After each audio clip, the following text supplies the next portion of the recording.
Joseph savait aller de l'avant. Il avançait toujours. Il faut être une personne qui sait aller de l'avant. Tu dois avancer. Tu dois avancer. Alléluia. Le contraire d'avancer, c'est rester sur place ou c'est rester dans le passé. C'est rester en arrière. Joseph, c'est quelqu'un qui savait aller de l'avant. Il ne restait pas dans la douleur. Et quand vous lisez, il n'est pas le seul. Job, David, eux tous savaient aller de l'avant. Joseph était élevé chez son père. En moins de 48 heures, il s'est retrouvé trahi. Tentative de meurtre. Pas par des étrangers. Par son grand frère Ruben, qu'il a vu un enfant et qu'il a soulevé. Peut-être qu'il était petit, il courait comme ça. Grand frère Rubo. Son frère qui venait après, Siméon, Judas, Lévi. C'était leur petit frère. Quand vous considérez l'âge qui avait entre lui et ses grands frères, c'était aurait pu être son père. Ils l'ont vu grandir. Et ces gens-là se sont assis et ont décidé de mettre fin à ses jours. Après, ils ont changé d'avis et ils l'ont vendu comme esclave. C'est pas n'importe qui l'a vendu. Il y a des méchancetés que vous subissez qui peuvent vous scier la vie, c'est-à-dire vous attaquer moralement, psychologiquement, émotionnellement. Ce sont des chocs. Il y en a qui font des situations atténuantes. Non, c'est notre frère, il ne faut pas qu'on va le tuer.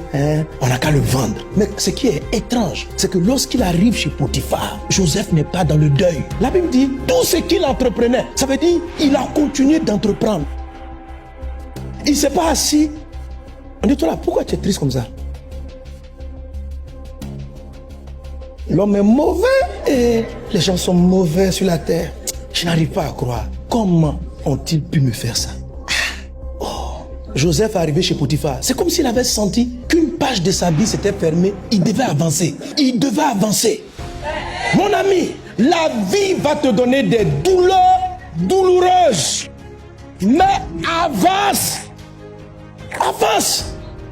Certains vivent dans l'état de leurs parents. Joseph était le fils préféré de son père. Et Jacob, son papa, n'est pas un pauvre. C'est un homme très riche. Quand la Bible parle de la richesse de Jacob, vous êtes au respect. Un homme extraordinairement riche. Et le fils était le privilégié de son père. Donc il se retrouve du jour au lendemain, boy, esclave, par la méchanceté des personnes. Mais il a assumé sa situation. Il dit, c'est là que recommence mon histoire. On va avancer. Il faut que tu avances. Arrête de pleurer le passé glorieux de ton papa. Avant, votre famille, vous avez de l'argent, vous roulez de grosses voitures, tu étais dans les meilleures écoles, à table. Non. Mais maintenant, tu ne peux pas acheter entrée. Tu ne peux pas acheter dessert. Tu as des problèmes avec le plat de midi. Avant, tu avais entrée, dessert, petit dessert, goûter, tout ça. Tout est fini. Mon ami, c'est fini. Avance. Ton avenir est devant toi.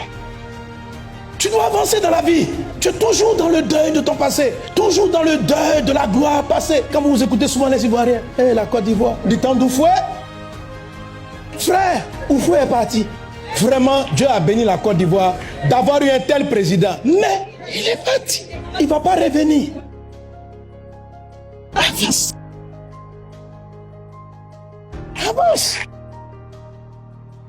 Quand ton mari était là, quand ta femme était là, tu avais des privilèges, tu avais des choses. Et vous marchiez bien. Maintenant, il est parti. 1 an, le veuvage est fini. 2 ans, tu es toujours dans le deuil. Tu as mis un gros foulard noir, un boubou. Et tu vas à l'église avec ta grosse Bible. Frère, prions.